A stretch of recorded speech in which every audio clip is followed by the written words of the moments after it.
Everybody.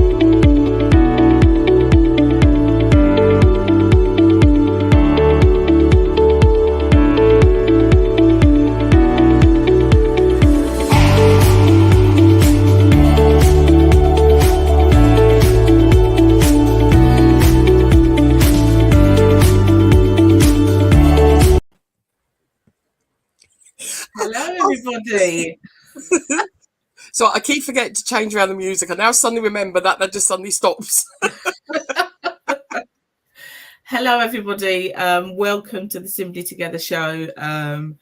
As usual, we've got two fabulous guests. There's going to be some fun. There's going to be laughter, and they're talking about the marathon, and most probably some distressing bits, some crying bits, all sorts. It's going to be a roller coaster. Oh, yeah. Hosting today with the lovely Shelley. How you doing? I'm good. Good. So I am going to introduce my guest today, which is Robson O'Riordan. So we're going to talk to Robson first, and then we will then talk to Leigh-Anne. So Robson, hello. How are you? I'm very good. Thanks for having me today. That's fine. So tell us a little bit first about what you do. What job do you do? What things are you involved in? So I am a duty manager in a local leisure centre. Have been for quite a few years on and off. But I've been in the leisure industry for nearly 10 years now. So I'm very sport orientated. I love all sport, mainly football, which I'm sure we'll talk about. Which to the charity work as well. So okay. So do you like being a duty manager? What did you say? Yeah, duty manager. Yeah, it's a good job. I've worked at different sites in the same role. Where I am now, I really love working with some great colleagues for a great company. It's good. I've been in the company now for nearly 10 years, and I started as an apprentice at the very beginning, and I've worked my way up to one of the duty managers. So it's good. Excellent. So you work for Active Luton? I do, yeah. Okay, so have you gone to all of the sites then? I've worked at Leigh Manor. I work at the moment. I've worked at Inspire, and I've worked at Lucy, and I've sort of been in the other sites, here and there, but not on a permanent basis. So yeah, I've sort of worked in all sites at some point. Okay, so you love sport. And somewhere along the line, you suddenly decided to do the marathon, the London Marathon. I did, yeah. Well, how did that happen? So it started off with my cousin Ollie. He sadly lost his life last year. It was 4 when he passed away. He had something called neuroblastoma. It's a form of childhood cancer. The charity that helped him out and helped fundraise for his treatment, they're called Solving Kids Cancer. And after his death last year, I become an ambassador for the organisation. So it's quite a few of us. Rob Bryden, Uncle Bryn from Gavin and Stacey, he's an ambassador. Okay. But it was just something I wanted to give back and raise money for other children like Ollie who are currently fighting, and for parents that need that respite to, away from their child's treatment for them, really. So decided to run in aid of some. Hold on. Before we get to the marathon, what does being an ambassador mean then? What do you do? Just sort of spread the positive sort of work that the company, the organisation do. Try and help raise as much money as possible. Attend events where I can. Just things like that, just to spread awareness, really. Okay. So obviously you're doing a lot of work for them, and then you decided to do the marathon. Yeah, so it was last year they opened up for charity spaces for the London Marathon. And I won't lie, like those that know me and probably my friends that are watching this now will know I don't do any running whatsoever. But I managed to get a place in this year's marathon. So I started a bit of training and then got COVID. Oh, no.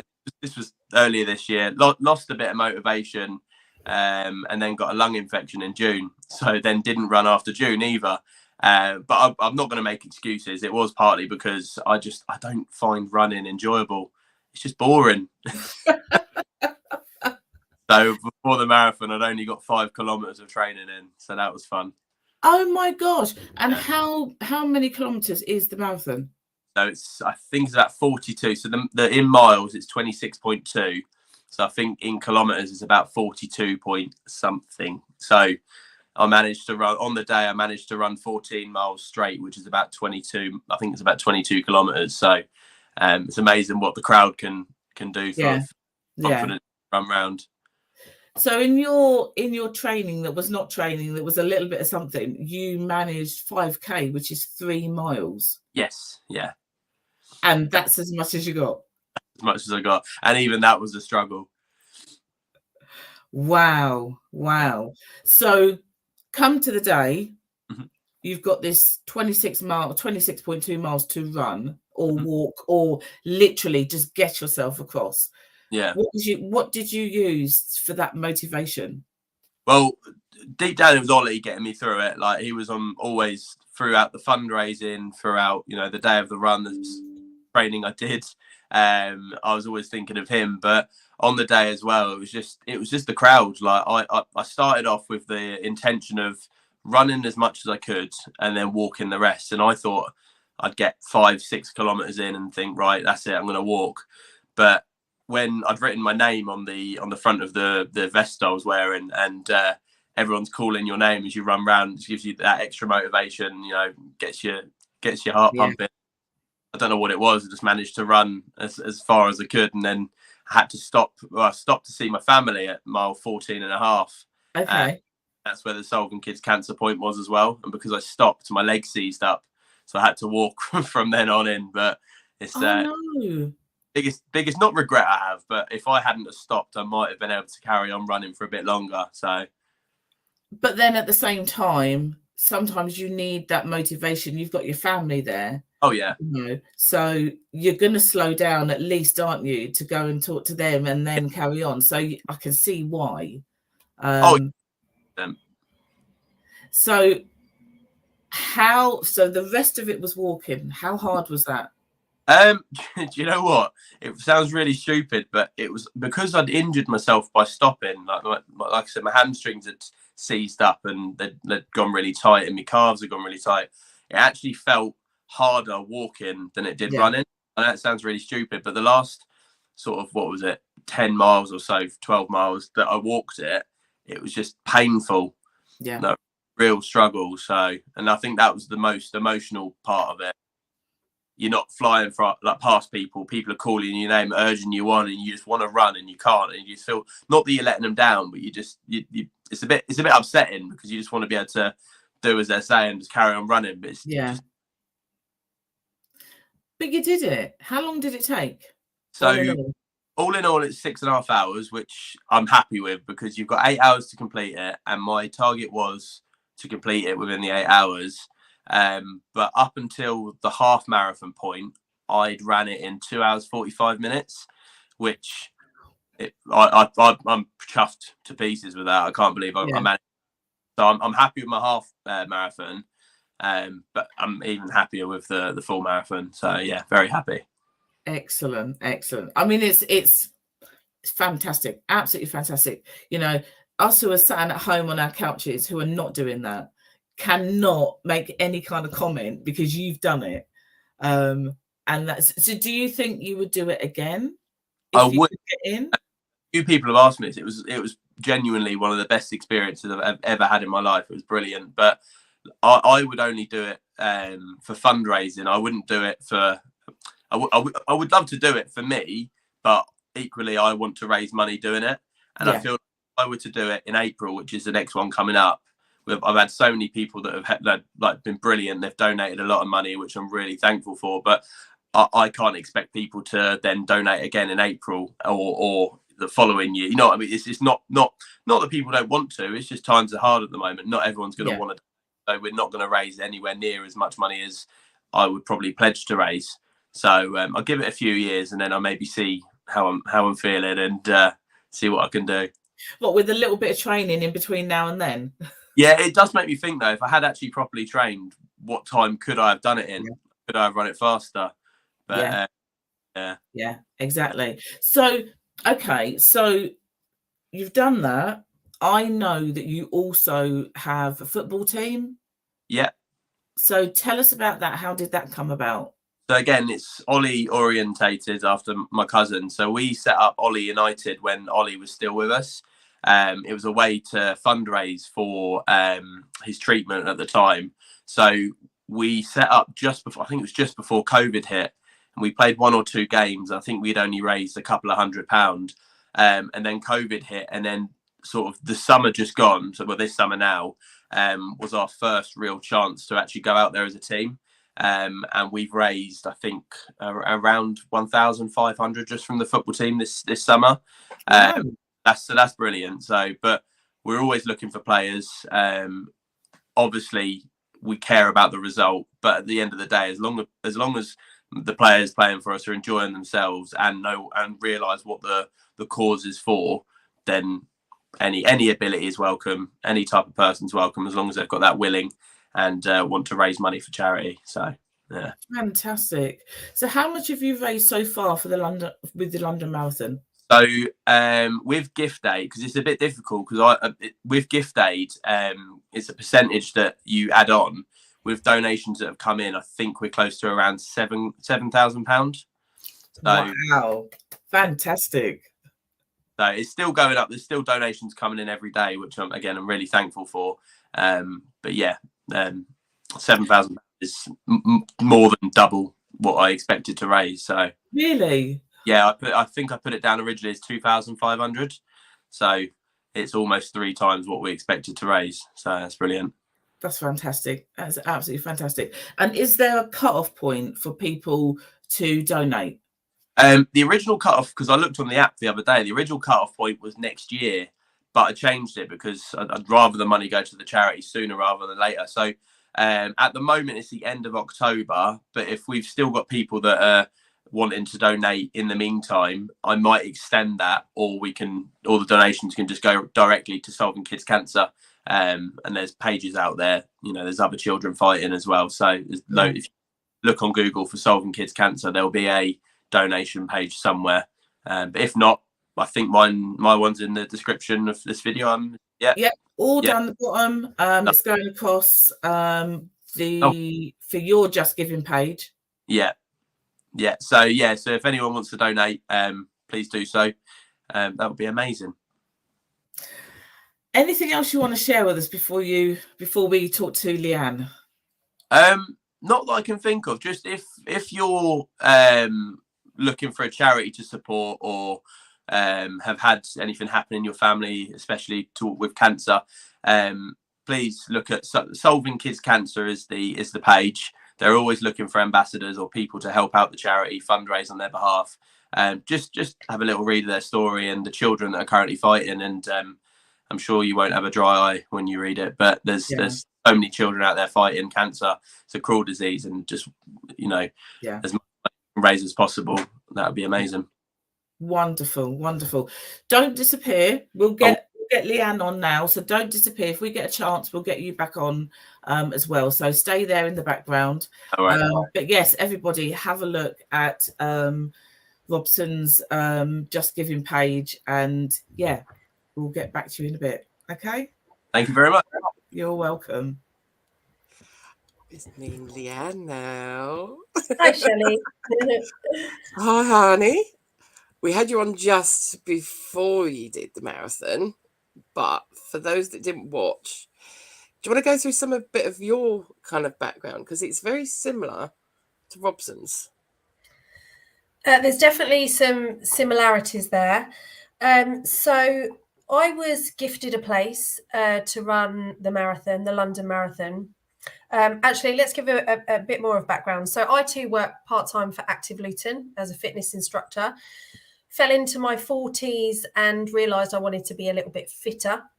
So my day job is service manager for Total Wellbeing Luton, supporting people with mental health, physical and emotional health. So I've always had a passion and an interest of leading an active lifestyle for a healthier future, if you like. So I'd attended some women-only fitness classes, and I'd got into running. Predominantly during lockdown, I was doing running on my own.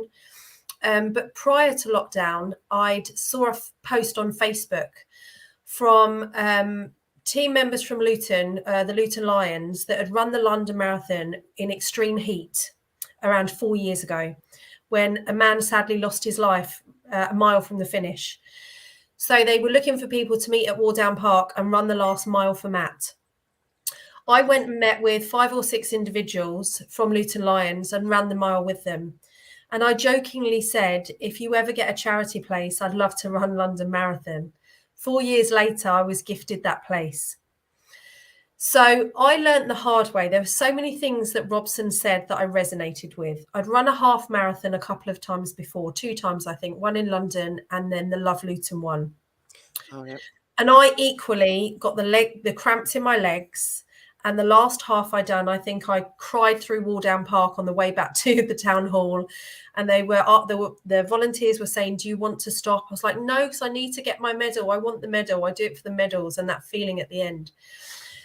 So having been on that journey, that if you don't put in the training, you will pay the price, I kind of learned the hard way of cramping before. And I think Louise said in the chat, and Robson said, once you stop, walking is harder and it's actually easier to keep running.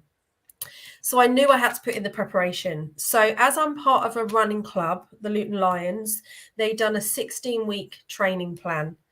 So we met on a Tuesday evening, a Friday evening, and then they'd done the long runs on a Sunday morning. So I was always with them on a Tuesday and a Sunday.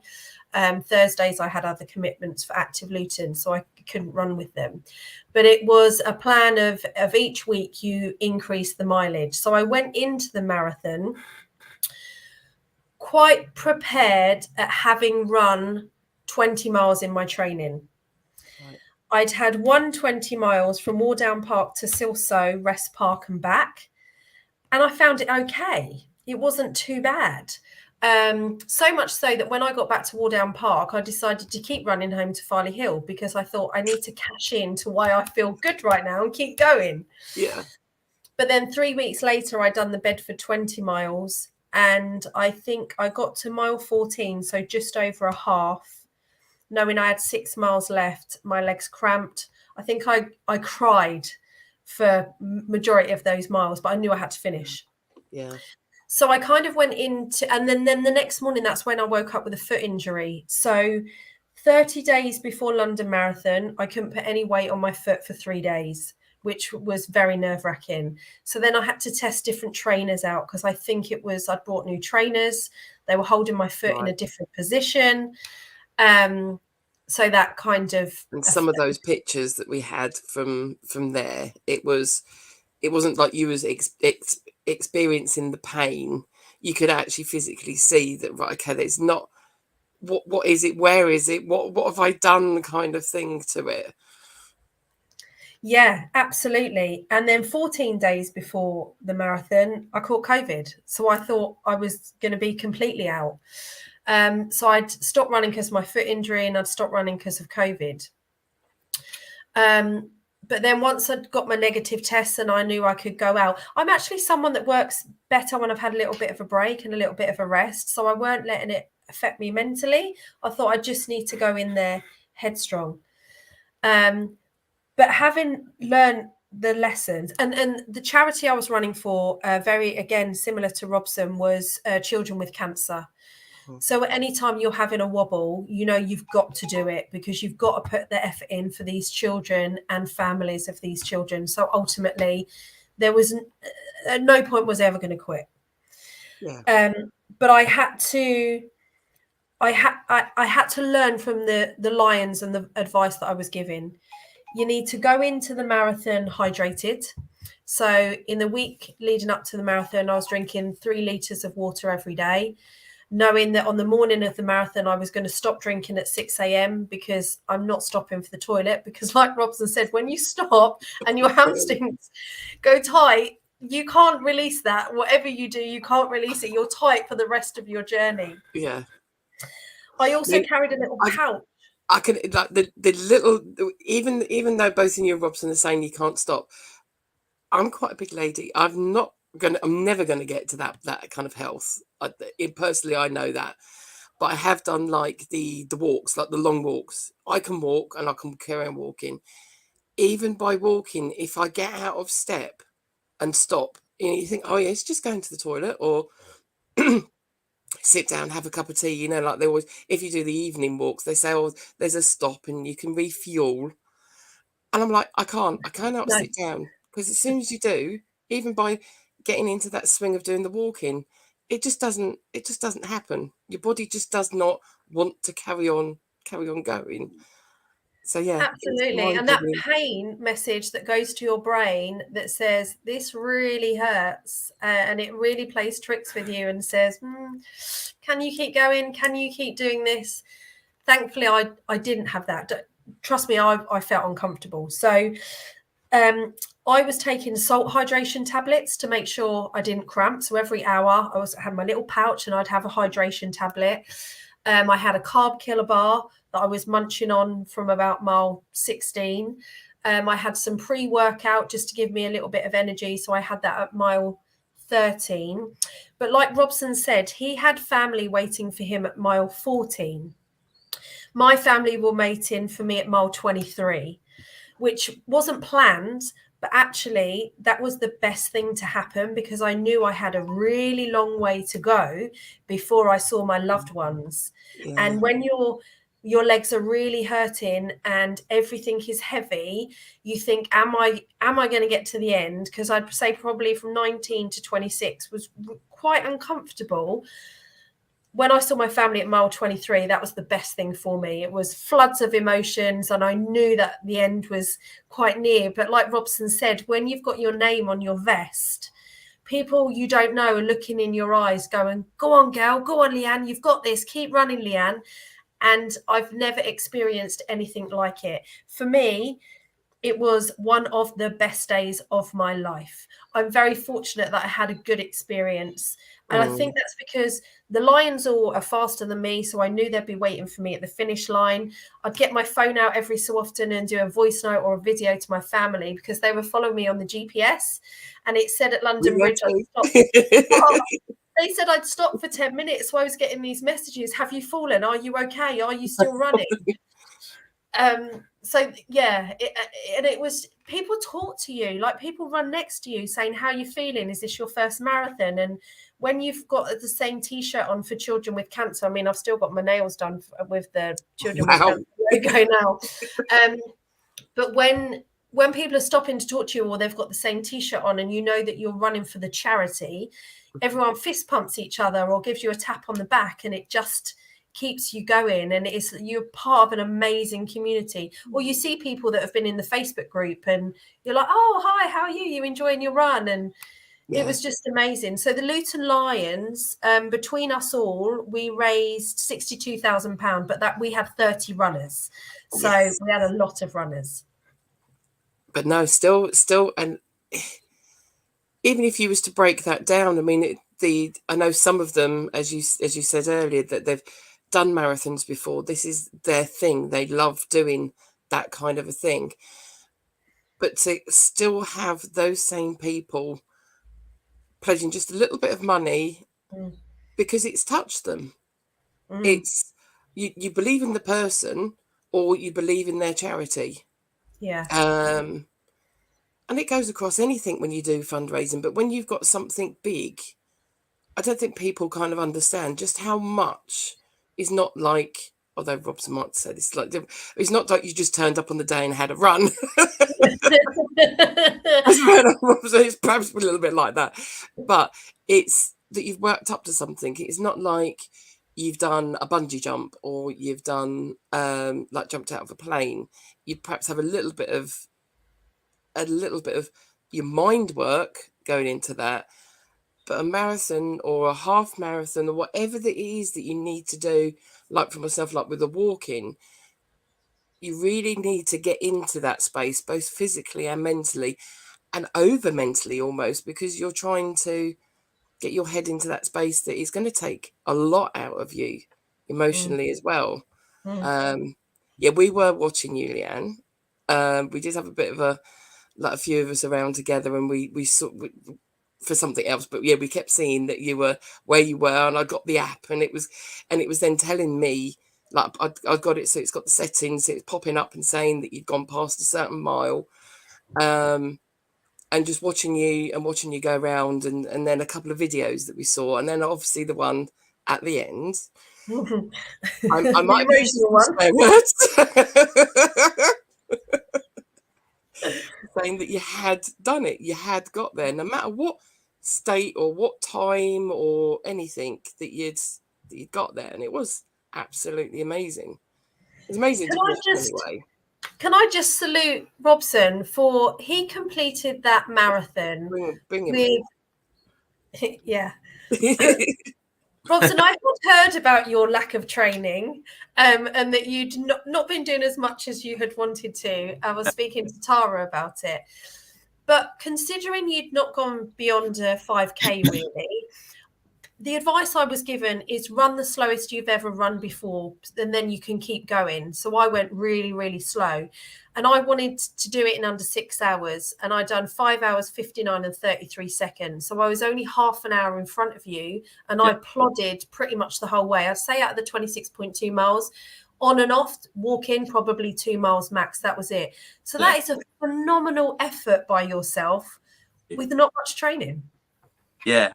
I won't lie, I shocked myself and I shocked my family as well. When I got to mile 6, they were waiting there and they didn't spot me at first because I didn't think they expected me to be there as quickly as I was, because someone we knew was running, and they were only 10 minutes ahead of me, and they'd ran a lot, they'd trained a lot. So for me to be just behind them and still going strong, I think they were very shocked. So yeah, and it's the little all the children that are out and they're holding up little boards and it says touch me for a power boost, or they want you to slap the hands as you walk past. It was just an experience that I just can't explain. And if anyone ever has the opportunity to do it or apply into the ballot, I've already applied for next year. Don't tell my dad, he will absolutely kill me. I won't lie, I haven't. I was about to say that even on the app, even if you're just watching people, I'd got the thing come through to then say that the ballot is open and then the ballot gets closed. Yeah. But even if you want to do a marathon, approach these different charities. These charities have bought spaces and they will need to have them filled. So if there's a particular charity, a particular sort of not even just like one charity, but if you think about if it's for children, see, today we've got 2 separate people to do with children. Locally, we've got a hospice. You've got cancer charities that are like just normal cancer charities. You've got mental health charities. If you ever think that you want to do a marathon, go and find out how you can help them out. You don't need to have a personal story to a particular charity, and you might find that you will end up having that personal connection to a charity because you want to do it for something. Last time Leigh-Anne was on, she didn't tell us this, but last time Leigh-Anne was on, my cousin had always wanted to do a marathon, and I pledged some money from our family to Leigh-Anne's fundraising for her daughter Darcy. Lisa actually went and took it upon herself. She always wanted to do a marathon before she turned 40. She actually took part in the London Marathon, but virtually. Yeah. Now, I didn't realise they were still doing that this year. Yeah. So she started off at 7 o'clock in the morning, and did her London Marathon all around the streets of Dunstable. Wow. So, wow. Yeah. but yeah, she didn't actually. I was going to look at what time that she ended up doing. But yeah, so she didn't tell us that's what she was doing, because I said, let us know. We'll fundraise for you, because she was wanting to do it for the Keech, because her daughter had quite a lot of her care at the Keech, and is now bouncing. She's such a funny character, her daughter. Anyway, she's very much like her mother. But yeah, to actually do that virtually, and I don't think that was really kind of like publicised too much, that you could actually do that again this year. One thing I will say as well, if there's anyone out there that's thinking of doing the marathon, and they think to themselves, oh, I don't know if I'll be able to do it, they will keep the finishing line open for you. If you are someone that doesn't think they can train very hard or doesn't think they can run for very long, you can walk it, and you can walk it in 8 hours if you really need to, if you really want to as well. But go for it. Don't hold back. It's like Leigh-Anne said, it's probably one of, if not the best experience I've had in my life. It was brilliant. And the app, I think, is fabulous, because one of my neighbours did it a couple of years ago, and we went on the app. And for us who are sat at home watching him going around and all of that, makes you feel like you're there. Yeah. It makes you feel like you're part of it. So I think that is really good. I mean, I'm a technophobe, so for me, I was just over the moon that there was this technology that I could actually get onto and see him as he was running around. It's just, yeah, it's fabulous. It is fabulous. I don't know if I could walk it in 8 hours. Right, I was saying, like Leigh-Anne said, people calling your name as you go round. It was really weird, because so we went from London to the Hansom Cab in Stopsley afterwards, and there wasn't that real time to relax in between. It was going from a loud environment to a pub which was quite loud. When I eventually got home and I laid in bed, I could still, it sounds really weird, but I could still hear my name being called over and over again. It's like a subconscious thing. It was like there's silence now, but I can still hear my name being called. It was brilliant. But yeah, and I've never been to a London Marathon as a spectator, but having now run it myself and know how important it is and how much you appreciate someone just waving at you or shouting your name, I would definitely go every year to support. Definitely, it's a good day out.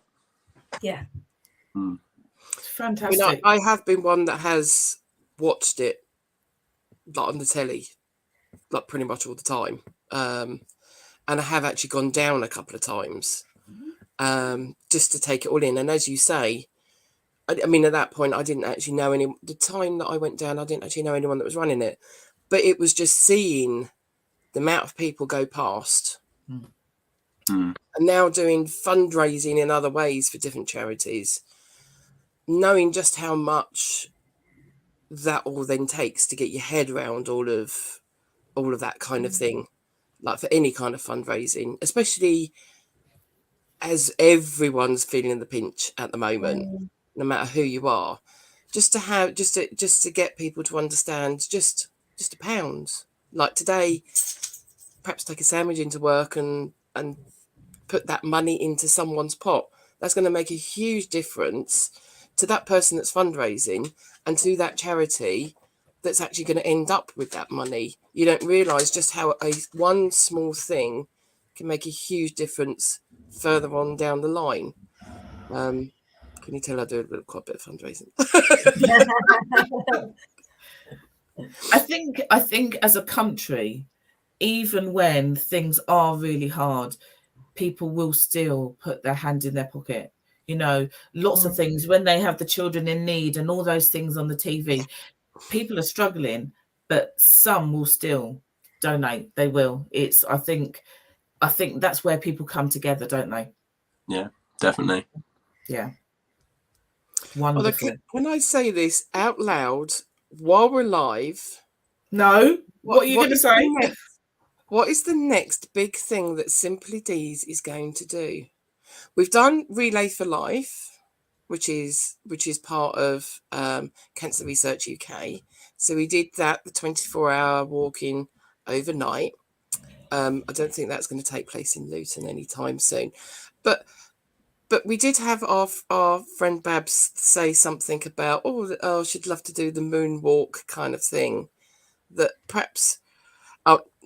Nikkei is saying no. Say no to the overnight thing. That was a bit cold for Nikkei. but perhaps we should think about something big that we end up doing. Whether we do the moonwalk, I quite like to do that around London overnight, just still walking. Yeah, definitely have a think about what the next thing is. Let's give the money. Let's just give the money. We'll just give the money. Yeah. So Shelley's putting that out there on behalf of the Simply Deez team, which I am part of. I am not. I'm just putting that out there. I'm not doing it. Whatever you signing us up for, I'm not doing it. I'm not going to chuck you out of a plane. I can't do heights. Although I did do a bungee jump for charity, but I can't do heights. Yeah, that's one thing I'd never do. Bungee jump or skydive. Never. You should not have said that now, because somebody's going to say to you, Robson. Well, if someone donates £100,000, I'll do it. Yay! That's a challenge. Someone's got some money out there. Yeah. 58 million tonight. So if I win it, you're doing a jump. I'll do it. Anyway, absolutely fabulous. Absolutely fabulous. Anybody's got some spare change, don't go to Costa or Starbucks or whatever it is for your coffee. Put that in the fundraising pot. Both of them fundraising, it's, just put some money in. That's all you need to do. The two of you are just fabulous. Absolutely fabulous. Thank you. Well done. Well done. And if anybody wants to play football, get in touch with Robson. Ollie United, always looking for players. Is this just men? At the moment, yeah, but we have had a few inquiries about a women's team. So if anyone out there wants to start up a Ollie United women's team, then get in touch. I'm sure that's something that can be sorted. Wonderful. Absolutely fantastic. Thank you, both of you, for coming on and sharing with us today. We've just got our Life in a Lockdown community Zoom on Thursday. Yes. Go onto the Simply Deez events page and you'll be able to register and just come and have a chat with us and, tell us what you've been doing and things like that. So, and both of you are invited. Come and join us as well. Thank you very much. Anything else, Shell, before we go? No, I think that's the only thing that we've got going on at the moment. We had our big events over the weekend, so we did. Yes, so it's just then a little bit of a calm before the storm for International Men's Day in November. But more details on that will come soon. So yes, that's the only thing we've then got coming up next. Fantastic. You two guys stay there for a second. We'll just say goodbye to everyone else while we're in the broadcast. Thanks everybody for watching, and see you next week at 12 o'clock with some more guests, and have a good week. Bye. Bye.